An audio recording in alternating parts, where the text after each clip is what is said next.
Hello and welcome back. Today we look at Carstairs Hospital's most notorious patients, also known as the State Hospital. First we will go over a little bit of history. The hospital was constructed between 1936 and 1939. It was planned and financed as a facility for those suffering with mental disorders. It was first used as a military hospital during the Second World War. This stopped in 1948 and it became a state institution for mental health disorders. On the 1st of October 1957 there was a large transfer of 90 criminally insane prisoners from the Criminal Lunatic Department at Her Majesty's Prison, Perth, and this new combined unit became the State Hospital. It is managed by NHS Scotland.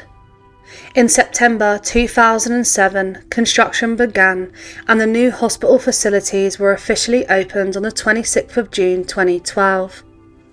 The hospital has an alarm system that is activated if any patient escapes to alert people in the local area, including the town and villages. The system is tested on the third Thursday of every month at 1. The hospital today, described by themselves, has 140 high secure beds for male patients, 12 specifically for patients with a learning disability, requiring specialist care that matches individual needs, in conditions of maximum security. It is unique because it has the dual responsibility for caring for very ill detained patients under mental health law and other related laws, whilst protecting them, the public and the staff from harm.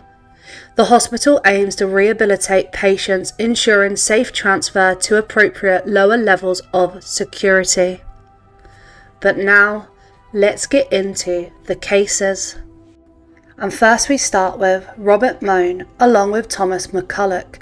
First I will talk on their two original crimes and then go on to talk about the further crime they committed together while both in the State Hospital. Robert Mone was born in 1948 in Dundee and grew up with his parents and two sisters. He was severely bullied by his father, and claims have been made that he was AR'd by a family friend when he was 12 years old. He became severely depressed when his grandfather passed away and lived with his grandmother for a long while. In 1964 he was expelled from St John's High School. St John's High School is actually the location where Robert Mone went on to commit his awful crime. Once he was expelled from high school, he joined the Gordon Highlanders and served in the British Army. He was located in Germany. On the 1st of November 1967, Mone dressed in his army uniform and was armed with a gun. He then went back to his old high school he was expelled from. He entered 26-year-old Mrs. Hanson's class of 11 girls aged between 14 and 15. Mone told the girls to barricade the doors and herded them into a fitting room. He fired several rounds at the classroom door. Police brought Mone's grandmother, who unsuccessfully asked him to stop. Mone then requested that an acquaintance, 18-year-old nurse Marion Young, be brought to the school. During the standoff, Mone AR'd one girl, SA'd another, and shot at both women, but the gun misfired. The two women persuaded Mone to release the girls.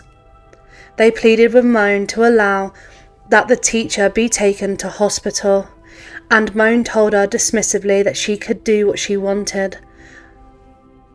As 26-year-old pregnant teacher Nanette Hanson lined up to get out of the room with her pupils, he told her he wanted her to stay there.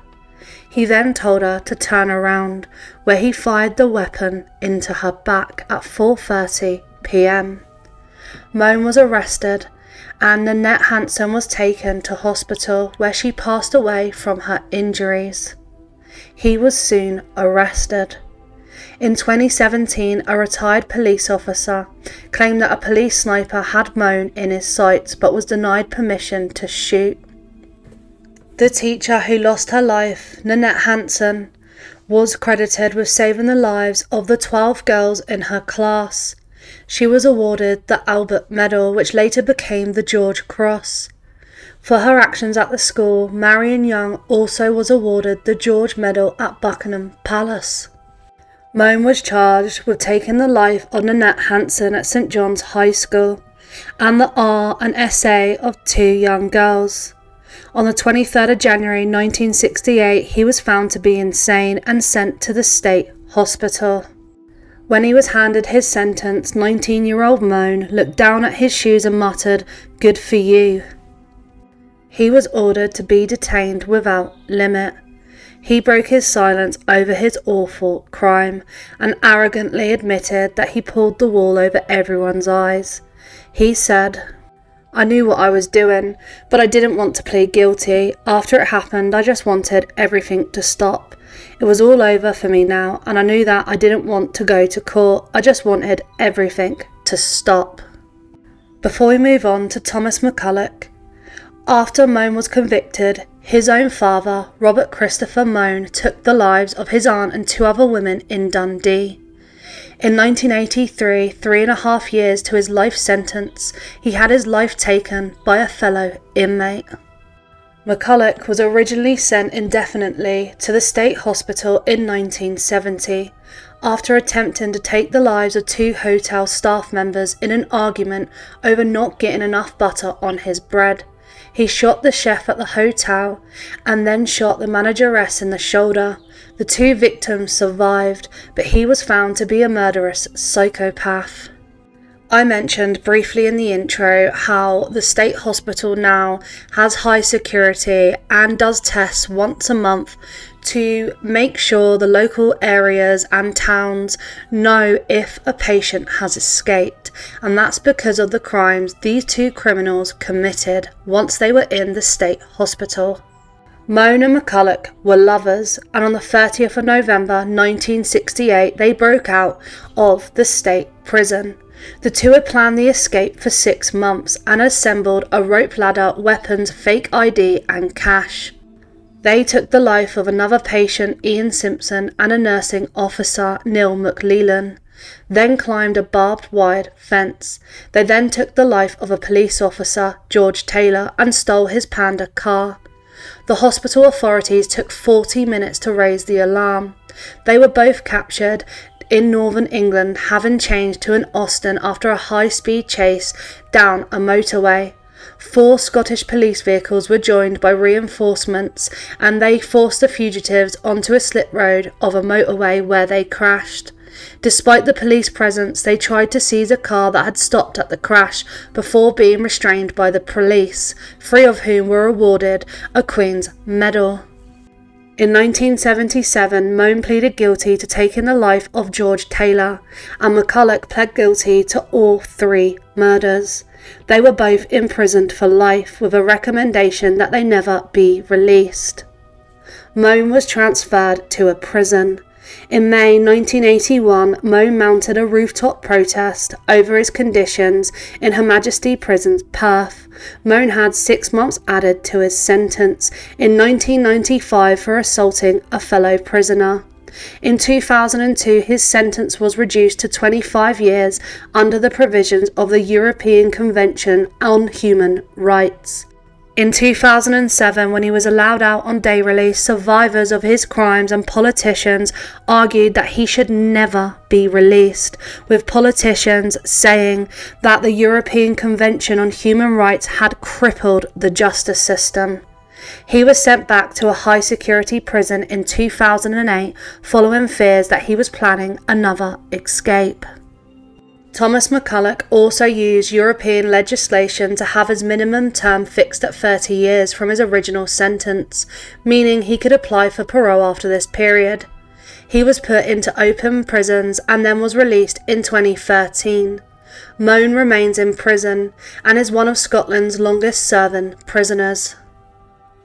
Now we move on to James Dunleavy. He was 41 years old when he took the life of his 66-year-old mother, Philomena Dunleavy.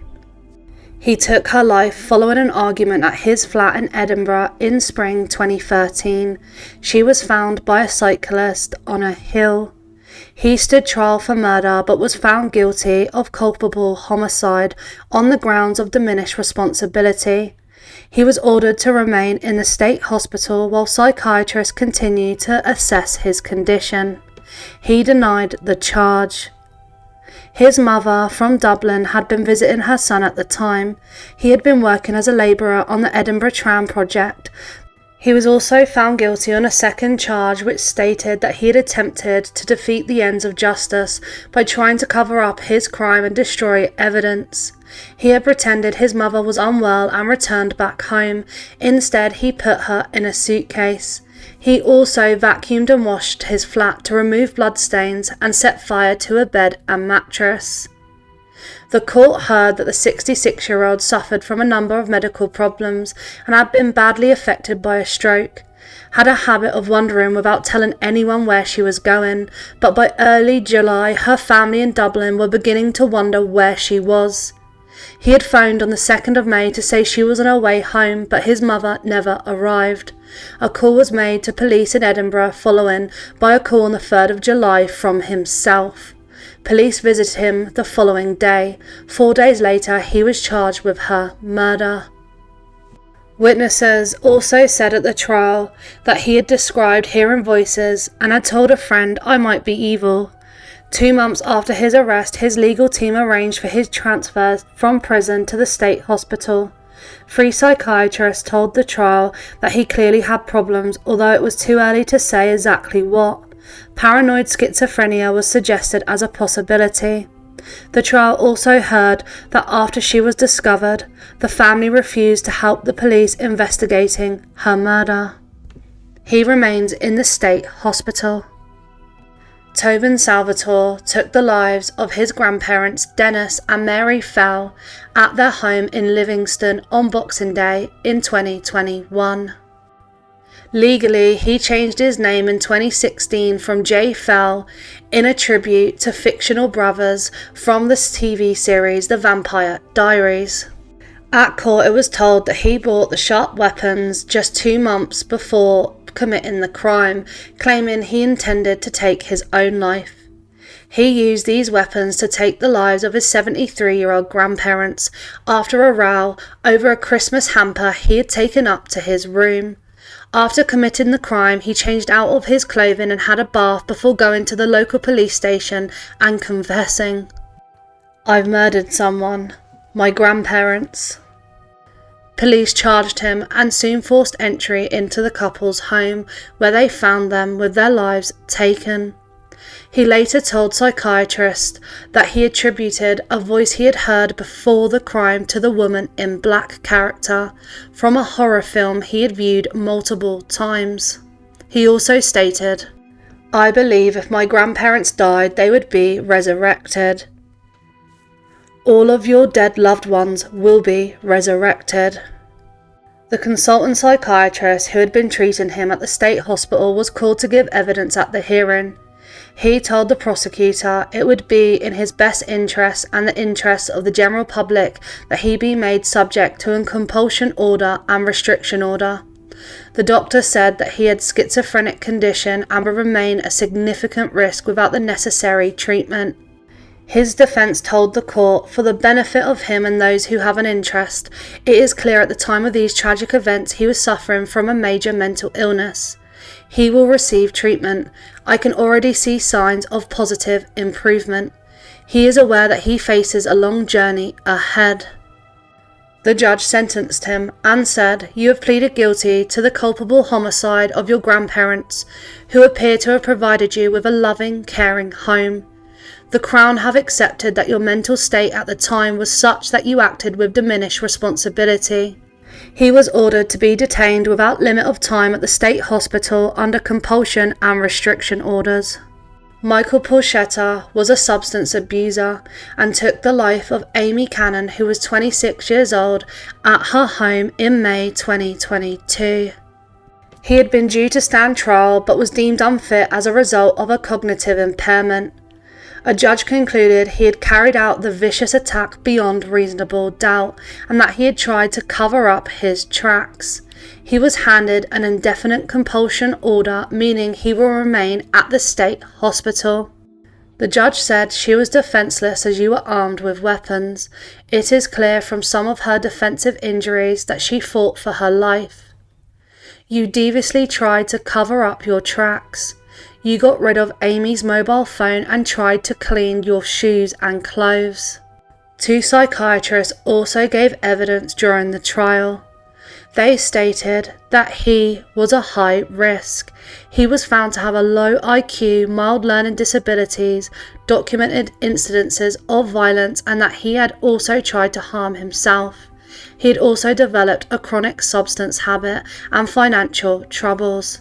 Psychiatrists had said he had been using so much substances all the time, and that at times he was more interested in these substances than food.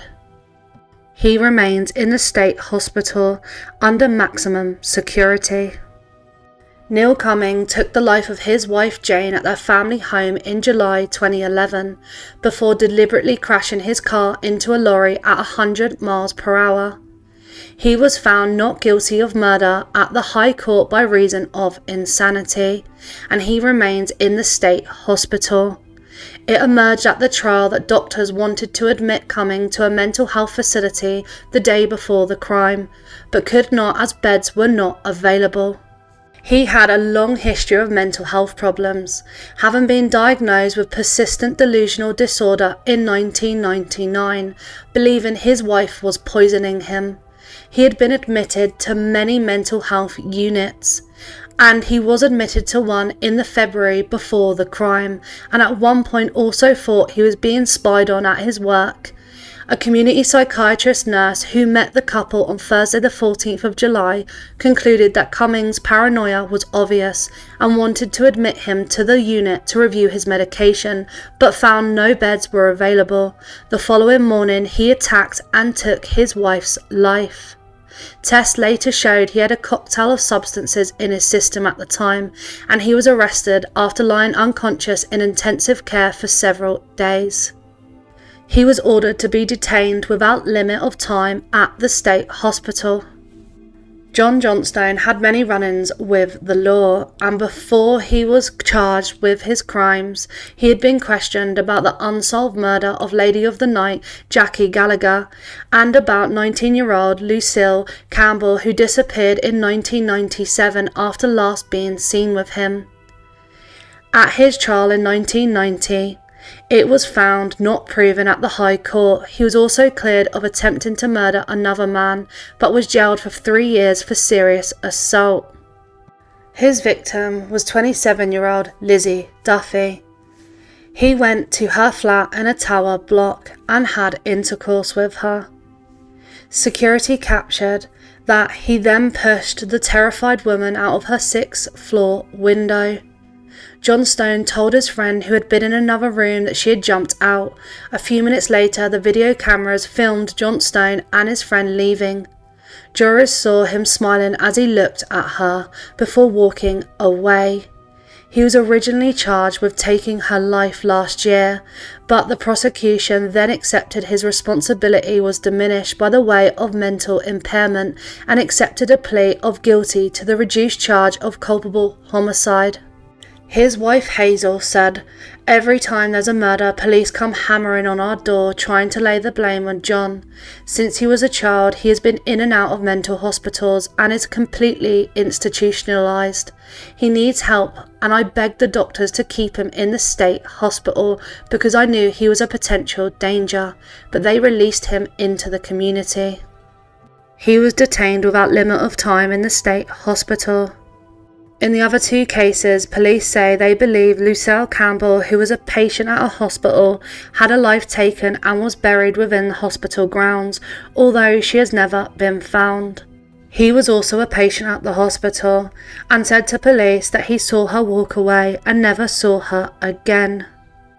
A police spokeswoman said he was interviewed in relation to Jackie's disappearance, but that was back at the time in 1996, and he won't be re-interviewed for that. He was also quizzed at the time about Lucille Campbell, but he won't have any further interviews unless or until new information comes to light on both cases.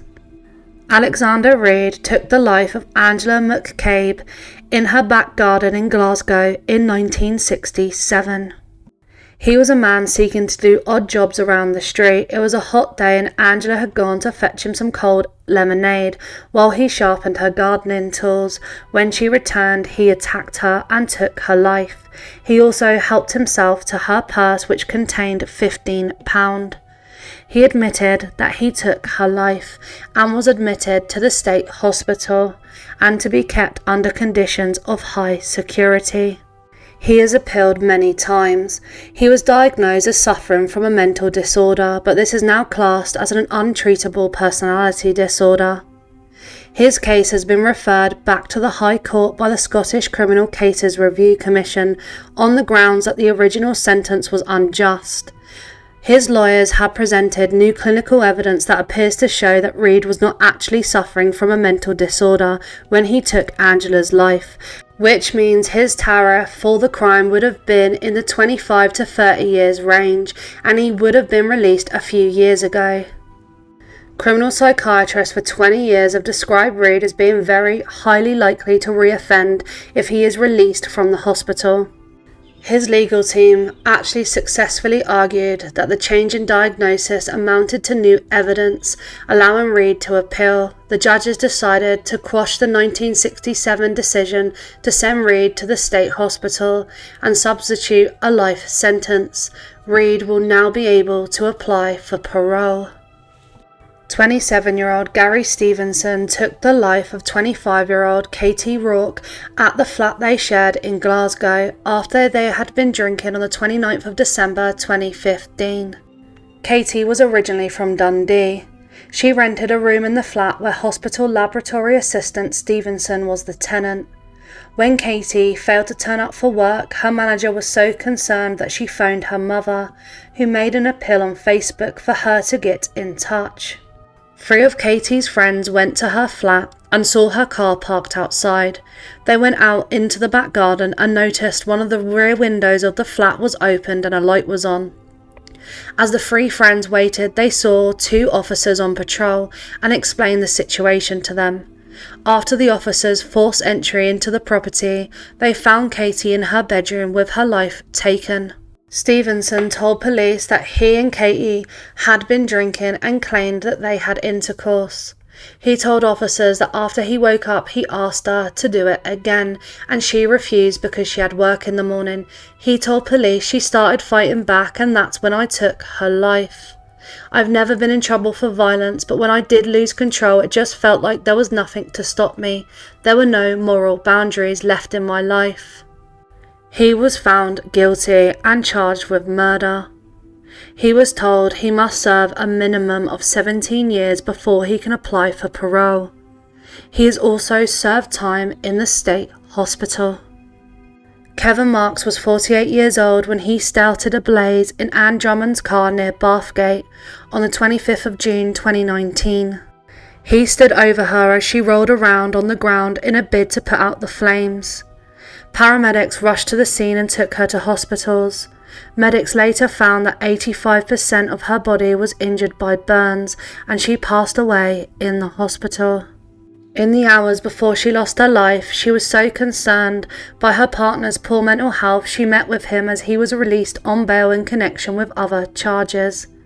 Police later arrested Marks and charged him with murder. He had been arrested earlier in the same week in connection with other alleged offences. Officers were so concerned by Mark's mental health that he was twice assessed by community forensic nurses. However, they concluded that he was fit to be released, and he later appeared at the Livingston Sheriff Court and was granted bail. At the trial, it was heard Anne told paramedics in the ambulance that he had poured petrol on her and set her alight. She said that she had got out of the car, and while she was rolling on the ground trying to put the fire out, he was standing over her, laughing. After the crime, he was also taken to hospital as he suffered from some burns. He told paramedics that they had both spoken about dying together. The Crown accepted that Mark's health was so poor at the time of the offence he wasn't responsible for his actions. He pled not guilty on the basis that he is not criminally responsible for his conduct due to his mental disorder. He was ordered to be detained at the state hospital. A fatal accident inquiry was actually conducted and heard that Mr. Marks had contact with Police Scotland and the NHS in the lead up to the assault on the 25th of June 2019, but medics didn't consider him to be a danger to others or psychotic. It heard that Anne and Mr. Marks had been in a relationship for over 2 years, which had ended a week before she had her life taken. Marks, who has been diagnosed with paranoid schizophrenia after the attack, had previously made a threat against Anne and had a history of domestic offending. The inquiry found that Anne's death could have been avoided if Police Scotland had shared concerns over the mental state of Marks with NHS staff, as well as a threat he had made against Anne days before and his previous history of domestic incidents. David Johnstone was a substance user and committed a spree of violence, taking the life of Frank Kinnis and injuring 2 other victims who needed hospital treatment. The attacks were carried out 40 minutes apart. On October 21st, 2019, he attacked Frank Kinnis at Linkwood Farm. He attacked him and took his life. He then went on to attack 2 police officers, Mitchell Dixon and Ian Megget. He repeatedly punched 1 officer in the face. He pled not guilty to the offences on the basis that he was not criminally responsible for his conduct because of a mental disorder. He was charged with the murder, and he was ordered to be put in the state hospital to be required under hospital conditions of special security. It was heard that his parents had twice contacted the NHS in a bid to have their son sectioned because of concerns about his well-being. A family doctor had also made an urgent referral to a psychiatrist for him, but he did not attend the meeting and a letter of appointment was unopened. Andrew Fisher was jailed for life in 1990 after taking the life of his 23-year-old wife Michelle at their home whilst their child slept. He was released in 2001 and spent 12 years in the community with only 1 driving conviction. In 2012, he then took the life of Craig Mackenzie. Craig Mackenzie had also had a previous conviction for murder, and they met while they were both in prison. They were both carrying out voluntary work with the same charity when he was attacked and had his life taken. Fisher returned home to his partner Sandra White after his apparent charity work. The following day, he called her on the phone and said he had done something bad. He told her that he had taken Craig's life and claimed he had been involved in giving him substances and R-ing him. Minutes later, he called the emergency services, and when police arrived, he waved to the officers to attract their attention and told them, "I've killed a guy called Craig. I don't want to go on any longer." At court, it was heard it would be concern to the public that a man who had a conviction for murder had been released and gone on to commit such an offence. The public will be protected for many, many years if he is ever released by the parole board. He said that if Fisher, whose life sentence licence was revoked within days of the killing, was deemed fit to leave a psychiatric hospital, he would be returned to the mainstream prison system. The Crown accepted his plea to the lesser charge of culpable homicide on the basis of diminished responsibility. Jennifer Byrd was originally charged with taking the life of her 84-year-old mother, Ann Bailey Scott, at her mother's home on the 19th of October 2003, but later the Crown accepted her plea of guilty to a reduced charge of culpable homicide. Her mother, Ann Bailey Scott, was the daughter of a famous Arctic explorer. She was also a popular teacher of modern languages at a private school for 22 years until she retired. Jennifer Byrd met her husband while they were both studying in France, and they soon got married. She then returned home in the summer from Birmingham, Alabama after a bitter divorce. Only 24 hours before taking her mum's life, she cancelled 2 of her mother's engagements without explanation.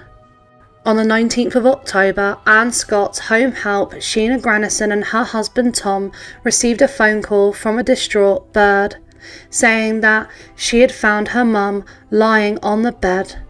She has never offered no explanation as to why she took her mum's life. She is being held at the state hospital. Ewan MacDonald was previously jailed for attempted murder in 2016 and has also spent time in solitary confinement while in prison. He then went on to attack prison officers, staff and other prisoners.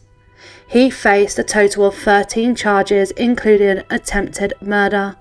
The attacks were said to have occurred at 3 different prisons between July 2017 and March 2018. At court, it was heard how he created a weapon out of a TV aerial and a toilet brush. He then started attacking prison officers as well as other prisoners. One prisoner needed a 6-hour operation and hundreds of stitches after being attacked.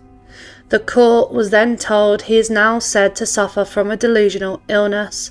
After hearing evidence, the judge said she found MacDonald carried out the acts in 11 of the charges. He is now being held in the state hospital when he was deemed unfit to stand trial. Sam Glass was ordered to be detained indefinitely in 1967 after he took the life of a 5-year-old girl. He took the life of Jean Hamilton near her home in Glasgow in 1967. She was found in a disused rail tunnel. Glass lived nearby, would dress up in uniform and play in that tunnel. He abducted her from a courtyard where his mother lived before carrying her to a disused railway tunnel. He was then aged 20 and he was ordered to be detained at the hospital without limit of time. After being held in the hospital for 47 years, prison chiefs decided to move him from the high security state hospital to Rowanbank in Glasgow ahead of a potential release in a few years. His lover was already at this prison. Clifford Lyons was locked up in 1990 for R-ing a 10-year-old girl. Sources say Glass had previously struck up a relationship with Clifford Lyons, who is in Rowanbank, and Lyons had been telling everyone that his pal is on the way. They were very, very close in the state hospital, and sometimes the staff used these friendships to help a new patient settle in. Glass never ever was released. At 71 years old, he had served time in secure hospitals for 51 years and suffered from a brain tumour. He passed away in 2015. He had saved £50,000 while behind bars collecting benefits. Robert Gemmill had been held for 8 years in the maximum security state hospital. He had been just 16 when he was sent to a remand home for assaulting a girl. A year later, he was packed off to a psychiatric hospital after assaulting a younger girl and an older woman. After being freed from there, he attacked a pregnant social worker and was ordered by a court to be detained in the state hospital again. Doctors then decided he was cured and released him. After staying with his family, he moved out and was working at a hotel in 1978 when Michael Walters and his family, who were millionaire supermarket owners, went to the hotel. Also in attendance was Michael's daughter Linda Jane. When her parents went off to visit an ancient burial ground, Linda Jane chose to stay behind, going for a walk in the hotel grounds, from which she would never return. Hotel helped police and volunteers search for her. They were joined in the hunt by Gemmill. Detectives quickly focused their inquiries on the 32-year-old after checking a hotel staff list and uncovering his background. He was originally accused of murdering Linda Jane, but after hearing from psychiatrists about his mental state, the Crown agreed to reduce the charge to culpable homicide. He claimed he was innocent and had found her after hearing screams. He said he had spotted a stranger in black hurrying away holding a weapon, but was so horrified by his discovery he was unable to tell anyone, and he said police had coerced a confession. The jury took just 15 minutes to find him guilty. A psychiatrist told the court that his condition was virtually untreatable, and although he suffered from a personality disorder, he was still sane. He was detained indefinitely. And that concludes our video today. As always, thanks so much for watching, and until next time.